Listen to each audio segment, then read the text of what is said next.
दोस्तों, आज हम बात करेंगे कि कितने प्रकार का एनालिसिस होता है उसके बारे में। बेसिकली दो प्रकार का एनालिसिस होता है। एक होता है आपका फंडामेंटल और एक होता है आपका टेक्निकल।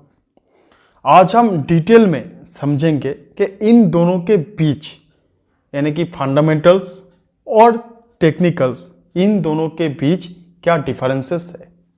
और ये वीडियो देखने के बाद आपको इजीली पता चल जाएगा कि आपको कौन सा एनालिसिस करना है और कौन सा एनालिसिस आपके लिए बेहतर होता है या फिर आपका स्टॉक चूज करने के लिए बेहतर होता है। तो चलिए वीडियो को आगे लेके बढ़ते हैं। स्टार्टिंग में हम देखते हैं कि फंडामेंटल एनालिसिस में क्या क्या चीज़ आते हैं। ठीक है, फंडामेंटल से स्टार्ट कर रहे हैं इसलिए कि फंडामेंटल आपको छोटा करके मैं यहाँ पर बताना चाहता हूँ और फंडामेंटल में क्या क्या पैरामीटर्स आपको देखना पड़ता है वो भी मैं यहाँ पर डिस्कस करूँगा कि फंडामेंटल और टेक्निकल में क्या फ़र्क होता है और कहाँ पर जाके ये दोनों अलग रास्ते पे चलते हैं। ये सारी चीज़ हम डिटेल में समझेंगे। मुझे लगता है कि फंडामेंटल से ही मुझे स्टार्ट करना चाहिए।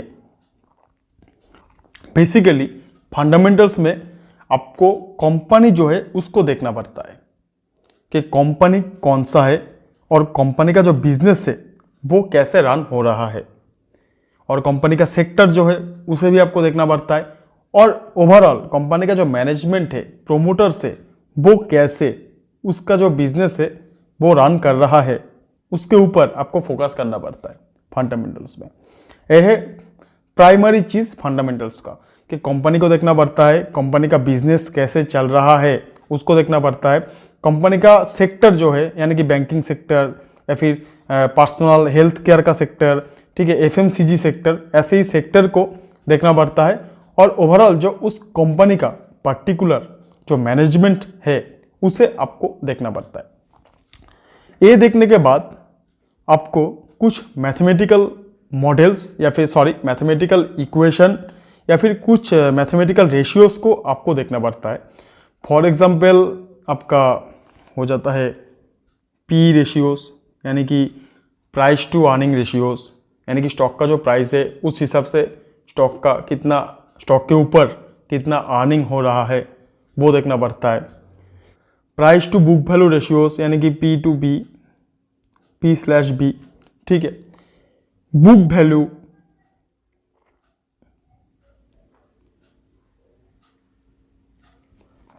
आपका डेट टू इक्विटी रेशियोज और आपका हो जाता है अर्निंग पर शेयर यानी कि EPS। ये सारी रेशियोज के ऊपर, ये सारी मैथमेटिकल इक्वेशन के ऊपर आपको फोकस करना पड़ता है जब आपको फंडामेंटल्स करना है। ठीक है, तो क्या क्या चीज़ आपको देखना पड़ता है फंडामेंटल्स में। फर्स्ट ऑफ ऑल आपको कंपनी का जो मैनेजमेंट है उसको देखना पड़ता है कि कंपनी का जो बिजनेस कैसे रन हो रहा है उसको, और कंपनी का जो सेक्टर है उसे आपको बहुत अच्छी तरीके से फोकस करना है। उसके बाद आते हैं कंपनी का कितना प्रॉफिट हो रहा है क्वार्टर वाइज, ईयरली, ये सारी चीज़ के ऊपर देखना पड़ता है। सपोज मान लेते हैं कि पिछले साल 1 करोड़ रुपया कंपनी ने इनकम किया था, कमाई किया था as a profit. Next year में 3 करोड़ रुपया इनकम किया, प्रॉफिट किया। ये सारी चीज़ों के ऊपर आपको फोकस करना पड़ता है, यानी कि ओवरऑल कंपनी का जो बैलेंस शीट है उसको आपको डिटेल में चेक करना पड़ता है फंडामेंटल्स में। ये सारी चीज़ आपको आप देखने के बाद आपको एक रफ, नॉट डिटेल में, एक छोटा करके एक रफ आइडिया आपको मिल जाएगा कि कंपनी का ओवरऑल परफॉर्मेंस या फिर ओवरऑल परफॉर्मेंस कैसा है कंपनी का। ठीक है, तो यहाँ पर आपको क्या क्या देखना पड़ेगा, P ratios, price to book value ratios, book value, depth to equity ratios, ये सारी चीज़ के ऊपर आपको फोकस करना पड़ता है। तो ये सारी चीज़ देखने के बाद आपको एक छोटा करके रफली एक एजम्पशन बन जाएगा कि कंपनी का ओवरऑल बिजनेस कैसा चल रहा है और कंपनी का ओवरऑल जो मैनेजमेंट है वो कैसे परफॉर्म कर रहे हैं। उसके बाद आपको और एक चीज़ करना पड़ता है कि स्टॉक का जो इंट्रिंसिक वैल्यू है, यानी कि स्टॉक का असल में क्या प्राइस होना चाहिए उस कंपनी का बिजनेस के हिसाब से, उसको आपको निकालना पड़ता है। ये होता है टफ सबसे चीज इस फंडामेंटल एनालिसिस में। और इसके लिए आपको करना पड़ता है वैल्यूएशन, कंपनी का वैल्यूएशन। कंपनी का वैल्यूएशन कैसे करते हैं? आपको एक्सेल में जाना पड़ता है। एक्सेल में बहुत सारा पैरामीटर्स होते हैं, बहुत सारे फॉर्मूलास होते हैं। कंपनी का फंडामेंटल्स जो एलिमेंट्स होता है उसको वहाँ पर डालना पड़ता है। बहुत सारा फॉर्मूलास का इस्तेमाल करके एक वैल्यू आपको निकालना पड़ेगा, जिसके हिसाब से आपको ये पता चले कि कंपनी का जो बिजनेस जैसे चल रहा है उस हिसाब से कंपनी का स्टॉक का प्राइस कितना होना चाहिए, यानी कि असल में कंपनी का स्टॉक का प्राइस कितना होना चाहिए उसको आपको निकालना पड़ता है, जिसे कहते हैं इंट्रिंसिक वैल्यू। और इंट्रिंसिक वैल्यू निकालने के लिए आपको वैल्यूएशन करना पड़ता है। उसके बाद आपको ये चेक करना पड़ता है कि स्टॉक ओवर वैल्यूड है या फिर अंडर वैल्यूड। ये ओवर वैल्यूड क्या होता है? फॉर एग्जांपल मान लीजिए कि स्टॉक का इंट्रिंसिक वैल्यू आप वैल्यूएशन करने के बाद आपके पास आया सपोज 100 रुपये, आपने खुद वैल्यूएशन किया, ठीक है, और आपको लग रहा है वैल्यूएशन करने के बाद कि और बहुत सारा mathematical equation, formulas, fundamentals company का देखने के बाद आपको लग रहा है कि स्टॉक का वैल्यू 100 रुपये होना चाहिए, ठीक है, जिसका इंट्रिंसिक वैल्यू हम जिसे कहते हैं। मगर आप देख रहे हैं कि मार्केट में इस स्टॉक का जो प्राइस है वो है 150 रुपया, यानी कि 150 रुपीस। तो क्या हुआ? स्टॉक का जितना वैल्यू होना चाहिए उससे कहीं ज़्यादा है इस कंपनी का स्टॉक का प्राइस मार्केट में, है ना। सो स्टॉक क्या है? ओवर वैल्यूड है, यानी कि स्टॉक का प्राइस बहुत ज़्यादा है। यहाँ पर स्टॉक का जैसा इंट्रिंसिक वैल्यू है, जिस हिसाब से स्टॉक का प्राइस होना चाहिए था, जिस रेंज के आसपास, यानी कि 100 के आसपास, मगर स्टॉक का प्राइस अभी है 150 रुपीज़। सो स्टॉक ओवर वैल्यूड है। तो ऐसे ही स्टॉक आपको जब देखने के लिए मिलेगा तो उस स्टॉक को खरीदने से आपको दूर रहना पड़ेगा, ठीक है, क्योंकि ओवर वैल्यूड है। मगर ऐसा भी पॉसिबिलिटीज हो सकता है कि स्टॉक का इंट्रिंसिक वैल्यू निकल के आता है 100 रुपया, मगर मार्केट में उस स्टॉक का प्राइस है 90 रुपीज़ सपोज। सो यहाँ पर क्या हुआ कि मार्केट में स्टॉक का भी वैल्यू है 90 रुपीज़, मगर स्टॉक का जो इंट्रिंसिक वैल्यू या फिर असल में स्टॉक का जो प्राइस होना चाहिए था वो है 100 रुपया। तो स्टॉक आपको कम दाम में मिल रहा है यहाँ पर 90 रुपीज़ में। सो उस स्टॉक को आपको खरीदना चाहिए, ठीक है। तो यहाँ पर इसे हम कहते हैं under valued, UV under valued stock, कि स्टॉक का जितना वैल्यू होना चाहिए उस हिसाब से स्टॉक का प्राइस कम है। तो यहाँ पर फंडामेंटल्स में क्या क्या चीज़ हमें फॉलो करना पड़ता है एक बार देख लेते हैं। आपको फंडामेंटल्स में बेसिकली कंपनी को फॉलो करना पड़ता है। कंपनी का जो फंडामेंटल्स एलिमेंट होता है उसे देखना पड़ता है। कंपनी का ओवरऑल बिजनेस, कंपनी का ओवरऑल सेक्टर जो है उसे आपको फोकस करना पड़ता है। उसके बाद आपको देखना पड़ता है कुछ मैथमेटिकल इक्वेशन या फिर ratios. For example price to earning, PE, price to book value, earning per share, debt to equity ratios. ऐसे बहुत सारे रेशियोस होते हैं जिसको आपको फॉलो करना पड़ता है। उसके बाद आपको देखना पड़ता है कंपनी का ओवरऑल बैलेंस शीट। हर एक क्वार्टर में, हर एक साल में, एनुअली उसने कितना रेवेन्यू जनरेट किया और उस हिसाब से कितना प्रॉफिट आ रहा है कंपनी को, ठीक है। उसके बाद ओवरऑल मैनेजमेंट का जो स्ट्रक्चर है, शेयर होल्डिंग पैटर्न जिसे हम कहते हैं। फॉर एग्जांपल मान लीजिए कि कंपनी का जो प्रोमोटर्स थे, जो लोग कंपनी को स्टार्ट किए थे, उसका जो शेयर होल्डिंग है, और FII, DII, domestic institutional investor, foreign institutional investor, इन लोगों का कितना शेयर होल्डिंग है इस कंपनी में, उसको आपको चेक करना पड़ता है, ठीक है। उसके बाद आपको वैल्यूएशन करना पड़ता है। फॉर एग्जांपल इंट्रिंसिक वैल्यू निकालना पड़ता है, और स्टॉक ओवर वैल्यूड है या फिर अंडर वैल्यूड है उसको आपको देखना पड़ता है, ठीक है। तो कुल मिला के फंडामेंटल्स करने के लिए आपको कोर फाइनेंस का नॉलेज चाहिए। आपको अगर फाइनेंस का नॉलेज है, अकाउंट्स का नॉलेज है, तो आप फंडामेंटल्स कर सकते हैं, करने के लिए एलिजिबल है। मैं ये नहीं बता रहा हूँ कि आप अगर फाइनेंस का नॉलेज नहीं है तो फंडामेंटल नहीं कर सकते, मगर जब बारी आता है आप खुद का पैसा लगाने का, तो ऐसा कोई एनालिसिस आपको करना नहीं चाहिए जिसके बारे में आपको परफेक्ट नॉलेज ना हो। कुछ लिमिटेशन मैं यहाँ पर बताना चाहूँगा फंडामेंटल्स का। और एक पेज में जाते हैं या फिर यहाँ पर ही हो जाएगा शायद। सपोज आपने किसी भी कंपनी का वैल्यूएशन किया, वैल्यूएशन करने के लिए आपको बहुत सारा फंडामेंटल एलिमेंट्स के ऊपर आपको फोकस करना पड़ता है, उसको इस्तेमाल करना पड़ता है, मगर कुछ इनटेंजिबल चीज़ होता है जिसको भी आपको देखना पड़ता है। वैल्यूएशन करने के बाद आपको एक चीज़ निकल के आते हैं, वो है इंट्रिंसिक वैल्यू। मगर और भी कुछ कारण होते हैं वैल्यूएशन करने का। डिस्काउंट कैश फ्लो या फिर किसी भी टाइप का कैश फ्लो, या फिर कंपनी आगे जाके कैसा परफॉर्मेंस करने वाले हैं, या फिर कंपनी आगे जाके कैसे अपना बिजनेस एक्सपांड करेगा, बढ़ाएगा, वो सारी चीज़ आप वैल्यूएशन के थ्रू निकल सकते हैं। मगर इस टाइम में एक फाइनेंशियल क्राइसिस आ गया, for example covid, for example subprime crisis. तब क्या आपका जो वैल्यूएशन आपने 2 साल पहले किया था उसका कोई भी मायने रखता है उस टाइम पे? नहीं। 2 साल के बाद आपका वो वैल्यूएशन जो आपने 2 साल पहले किया था उसका कोई भी वैल्यू नहीं रहता है, क्योंकि इकोनॉमिकल सिचुएशन कैसा रहेगा, इन्वायरमेंट कैसा रहेगा, वो आपको पहले से कैसे पता चलेगा? अगर 2 साल पहले किसी को अगर पता चलता कि भाई कोविड-19 आने वाले हैं या फिर कोरोना वायरस आने वाले हैं, तो आप बहुत अच्छे से उसका प्रिकॉशन पहले से ले सकते थे। तो ये कभी पॉसिबल नहीं है कि नेचुरल डिजास्टर कैसे आएगा, ठीक है। और भी कुछ फैक्ट होते हैं आपका वैल्यूएशन का लिमिटेशन होते हैं।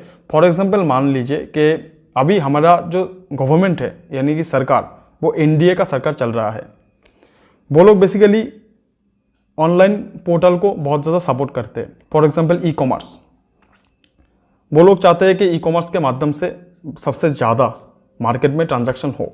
मगर सपोज कल गवर्नमेंट चेंज हो गया और यूपीए की सरकार आ गया, तो उन लोगों ने ई कॉमर्स के ऊपर अलग से टैक्सेशन लागू कर दिया कि भाई अगर ट्रांजैक्शन करना है तो यहाँ पर एक अलग से टैक्स लगेगा।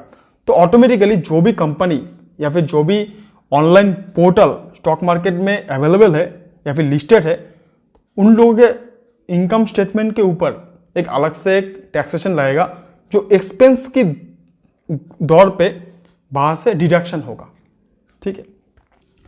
तो हमें बहुत सारा इंटेंजिबल चीज़ होता है, यानी कि इकोनॉमिकल कुछ चीज़ें, क्राइसिस, कुछ नेचुरल डिजास्टर जैसे, और कुछ आपका डिप्लोमेटिक पॉलिटिकल अफेयर्स होते हैं जिसके बारे में हमें पहले से पता नहीं चलता है कि स्टॉक का प्राइस या फिर 2 साल के बाद कंपनी कैसे परफॉर्मेंस कर सकते हैं। तो आपको समझ में आ गया कि फंडामेंटल्स क्या होते हैं और उसका लिमिटेशन क्या होते हैं। अभी हम जाते हैं टेक्निकल में। टेक्निकल में हम जानेंगे कि कैसे टेक्निकल होते हैं और टेक्निकल का एडवांटेज या फिर टेक्निकल कैसे किया जाता है, उसके बारे में हम समझेंगे। टेक्निकल करने के लिए बेसिकली आपको जो चीज़ फॉलो करना पड़ेगा वो है चार्ट पैटर्न। आपको टेक्निकल करने के लिए बेसिकली आपको फॉलो करना पड़ेगा चार्ट पैटर्न, के चार्ट कैसे हो रहा है या फिर स्टॉक चार्ट के माध्यम से कैसे चल रहा है, वो देख के आपको पता करना पड़ेगा कि स्टॉक का प्राइस अभी ऊपर जाने वाला है या फिर नहीं। और भी कुछ चीज़ें यहाँ पर आपको देखना पड़ेगा। फॉर एग्जांपल ट्रेंड लाइन, कि ट्रेंड लाइन कहाँ पर है, कहाँ पर रेजिस्टेंस है, कहाँ पर सपोर्ट है। ये सपोर्ट, रेजिस्टेंस, ट्रेंड लाइन, वो मैं सब चीज़ें आपको सिखाऊंगा टेक्निकल एनालिसिस में डिटेल में। अभी हम छोटा करके रफली आपको बता रहे हैं। ट्रेंड लाइन आपको देखना पड़ेगा, ठीक है। सपोर्ट, रेजिस्टेंस लाइन देखना पड़ेगा। बहुत सारे इंडिकेटर होते हैं, ठीक है, बहुत सारे इंडिकेटर होते हैं, उसको आपको देखना पड़ेगा कि इंडिकेटर क्या दिखा रहा है कि स्टॉक ऊपर जाने वाला है या फिर नहीं, ठीक है। बहुत सारे प्राइस पैटर्न होते हैं, कैंडलस्टिक चार्टिंग होते हैं, ये सारी चीज़ देखने के बाद आपको पता चलेगा कि स्टॉक का प्राइस इमीडिएटली ऊपर जाने वाला है या फिर नीचे आने वाला है। ठीक है, तो टेक्निकल एनालिसिस आप बहुत अच्छी तरीके से इजीली आप समझ सकते हैं, यानी कि 6 महीनों के अंदर आपको ये चीज़ समझ में बहुत अच्छी तरीके से आ जाएगा और आप टेक्निकल एनालिसिस के माध्यम से बहुत अच्छी तरीके से स्टॉक को चूज कर सकते हैं। तो ये होता है टेक्निकल। बेसिकली टेक्निकल के बारे में मैंने छोटा करके बता दिया क्योंकि हम डिटेल में समझेंगे धीरे धीरे। ओके, और एक चीज़ मैं यहाँ पर बताना चाहूँगा टेक्निकल के बारे में कि यहाँ पर साइकोलॉजिकल जो फैक्टर्स होते हैं वो हमें चार्ट से ही पता चलता है, वो फंडामेंटल्स में उतना अच्छी तरीके से पता नहीं चलता है। टेक्निकल में जितना अच्छी तरीके से साइकोलॉजिकल फैक्टर्स पता चलेगा वो कभी फंडामेंटल्स में उतना अच्छी तरीके से पता नहीं चलेगा। और एक चीज़ मैं फंडामेंटल्स के बारे में यहाँ पर बताना चाहूँगा, जैसे कि लार्सन एंड टार्बो एक रियल एस्टेट कंस्ट्रक्शन कंपनी है। इसने 2012 और 2013 के आसपास इसने बहुत अच्छा रेवेन्यू जनरेट किया और बहुत अच्छा प्रॉफिट भी कमाया था उस टाइम में। मगर फिर भी उस कंपनी का जो स्टॉक का जो प्राइस है वो गिर गया। फिर भी उस कंपनी का जो स्टॉक का प्राइस है वो गिर गया, मगर वो क्यों हुआ? यही आपका सवाल है कि भाई हम तो बैलेंस शीट के ऊपर डिपेंड करते हैं स्टॉक का प्राइस देखने के लिए। ठीक है, हम प्रॉफिट के ऊपर फोकस करेंगे, फंडामेंटल्स के ऊपर फोकस करेंगे स्टॉक का प्राइस देखने के लिए। जब कंपनी खुद अपना इनकम बहुत ज़्यादा जनरेट किया, प्रॉफिट ज़्यादा जनरेट किया, मगर फिर भी कैसे स्टॉक का प्राइस नीचे आ सकता है? तो मैंने आपको एक चीज़ बताया था कि एक स्टॉक का प्राइस को आपको वैल्यूएशन करना पड़ता है फंडामेंटल एनालिसिस में, जिसे हम कहते हैं इंट्रिंसिक वैल्यू। ओके, इस इंट्रिंसिक वैल्यू को आपको वैल्यूएशन के माध्यम से आपको देखना पड़ता है।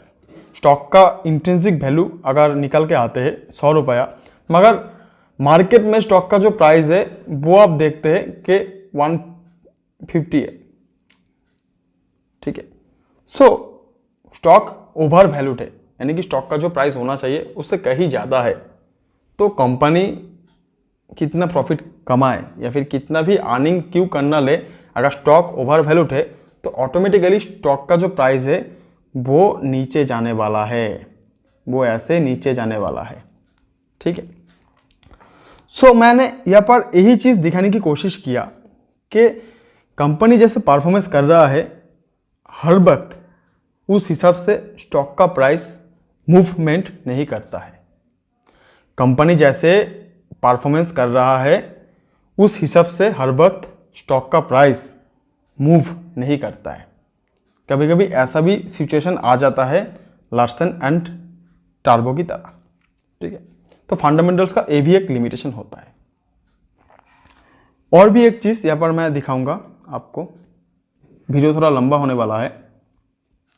सपोज आपने फंडामेंटल्स देख के किसी भी कंपनी में आपने इन्वेस्ट कर दिया। ओके, देखा कि फंडामेंटल्स जो रेशियोज वगैरह थे, पैरामीटर्स थे, वो बहुत अच्छे हैं, उसका मैनेजमेंट भी बहुत अच्छा है। ठीक है, मगर आपने सोचा कि 10 साल के बाद फंडामेंटल्स होते ही है 6-7 मिनिमम, ऐसा ही कुछ लॉन्ग टर्म के लिए। ठीक है, तो आपने सोचा कि 10 साल के बाद कंपनी बहुत अच्छा एक रिटर्न जनरेट करेगा आपके लिए, या फिर कंपनी का जो स्टॉक का जो प्राइस है वो बहुत अच्छा रिटर्न जनरेट करेगा आपके लिए। तो उस हिसाब से फंडामेंटल पैरामीटर्स आप देख के उस कंपनी में आपने इन्वेस्ट कर दिया। उसके बाद 2 साल तक कंपनी का जो स्टॉक का जो प्राइस है वो एक प्राइस रेंज के अंदर अप डाउन किया। ऐसे एक प्राइस रेंज के अंदर उसने अप डाउन किया, ना तो वो ऊपर ऐसे जा रहा है, ना तो वो ऐसे नीचे आ रहा है। ठीक है, ऐसे नीचे आ रहा है। तो क्या हुआ, 2 साल तक आपका पैसा जो है वो इस कंपनी के अंदर फंसा रहा। मगर आप अगर यहाँ पर टेक्निकल एनालिसिस करते तो आपको 1-2 महीनों में आपको ये चीज़ पता चल जाता, 1-2 महीनों के अंदर आपको ये चीज़ पता चल जाता कि कंपनी जो है वो एक प्राइस रेंज के अंदर परफॉर्मेंस कर रहा है, या फिर कंपनी का जो स्टॉक का प्राइस है वो एक प्राइस रेंज के अंदर परफॉर्मेंस कर रहा है, ठीक है, तो आप ऑटोमेटिकली उस स्टॉक से आप निकल जाते हैं और किसी और कंपनी में पैसा इन्वेस्ट कर देते। उसके बाद आप जब चार्ट एनालिसिस करते करते आपको ये पता चलता कि भाई अभी यही जो कंपनी है, स्टॉक जो है वो बहुत अच्छी तरीके से परफॉर्मेंस कर रहा है या फिर ऊपर जा रहा है, तब आप इन्वेस्ट कर सकते थे। यानी कि 2 साल तक आपका जो पैसा फंसा रहा वो ऐसे ही फंसा नहीं रहता अगर आप टेक्निकल एनालिसिस करते, ठीक है। तो यही होता है फंडामेंटल और टेक्निकल एनालिसिस में फ़र्क। आपको मैंने डिटेल में बताया यहाँ पर इस वीडियो में, फाइन। तो दोस्तों मुझे लगता है कि हम अगर टेक्निकल एनालिसिस से स्टार्ट करेंगे, हम धीरे धीरे फंडामेंटल्स भी समझेंगे, मगर अभी हम टेक्निकल से स्टार्ट करेंगे तो टेक्निकल आपको बहुत इजी होगा, आपके लिए टेक्निकल आपके लिए बहुत इजी होगा और इजीली आप लोग 5-6 महीनों के अंदर स्टॉक को चूज कर पाएंगे। तो ये होता है टेक्निकल और फंडामेंटल में डिफरेंस। मैंने बहुत डिटेल में आपको समझा दिया। तो दोस्तों हम नेक्स्ट डे से टेक्निकल एनालिसिस डिटेल में स्टार्ट करने जा रहे हैं। मैं आशा करता हूँ मेरा ये वीडियो आपको पसंद आया है। तो दोस्तों वीडियो देखने के लिए बहुत बहुत शुक्रिया। वीडियो अच्छा लगे तो इस वीडियो को लाइक ज़रूर कीजिए और चैनल को सब्सक्राइब करना मत भूलिएगा, क्योंकि मैं हमेशा ऐसे ही वीडियो आपके लिए लेके आऊँगा। धन्यवाद।